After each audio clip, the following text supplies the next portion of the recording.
शेतकरी मित्रांनो, स्वागत आहे आपल्या सर्वांचे। शेतकरी मित्रांनो, आज आहे 26 मार्च 2026।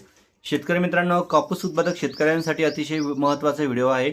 शेतकरी मित्रांनो, नक्की हा कापूस उत्पादक शेतकऱ्यांपर्यंत व्हिडिओ नक्की शेअर करा आणि अशा शेतकऱ्यांपर्यंत शेअर करा ज्या शेतकऱ्यांनी अजून कापूस विकलेला नाही। अशा शेतकऱ्यांसाठी हा व्हिडिओ महत्त्वाचा आहे। तत्पूर्वी मित्रांनो, मी आपल्याला विनंती करतो, आपल्या ज्ञानेश्वर माळी सर YouTube चॅनलवरती जा आणि नक्की सबस्क्राइब करा, चॅनल फॉलो करा, कारण की जेणेकरून आपल्याला पुढील कापूस बाजारभावाची अपडेट असेल, गहू बाजारभावाची अपडेट असेल, शेतीविषयक अन्य गोष्टीची माहिती असेल, नक्की आपल्या या चॅनलवरती आपल्याला नक्कीच भेटत जाईल। मित्रांनो, आज आपण जाणून घेऊयात की जसा कापूस बाजार भावामध्ये आज काय झालेलं आहे प्रामुख्याने वाढ। आपण जर बघितलं तर मागील महिन्यामध्ये कापूस बाजार भाव हा ढसळलेला होता, पण मित्रांनो आजच्या दिवशी आपल्याला किंचित कापूस बाजार भावामध्ये थोडीशी वाढ होताना दिसत आहे। ती वाढ कशी आहे, किती रुपयांनी वाढलेली आहे ते आपण जाणून घेऊया। तत्पूर्वी विनंती करू, चॅनल फॉलो करून घ्या। बघा, देऊळगाव राज्यामध्ये 8195 रुपये प्रति क्विंटल आजचा कापसाला बाजारभाव मिळाला। अमरावतीमध्ये 7800 रुपये आजचा कापूस बाजारभाव मिळाला।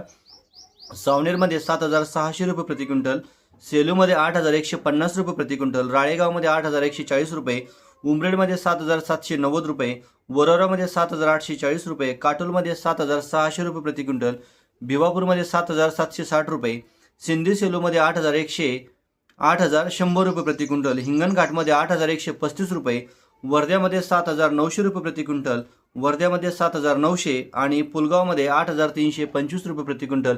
मित्रांनो, एकंदरीत आपण सर्व मार्केटचा जर आढावा घेतला, सर्व जिनिंगच्या बाजारभावाचा जर आढावा घेतला, तर पुलगाव या जिनिंगमध्ये आपल्याला जवळजवळ 300 रुपयांनी, तब्बल 300 रुपयांनी आपल्याला बाजारभावामध्ये वाढ होताना आपल्याला दिसत आहे। तर शेतकरी मित्रांनो, ही होती आजची कापूस बाजारभावाची अपडेट। भेटूयात मित्रांनो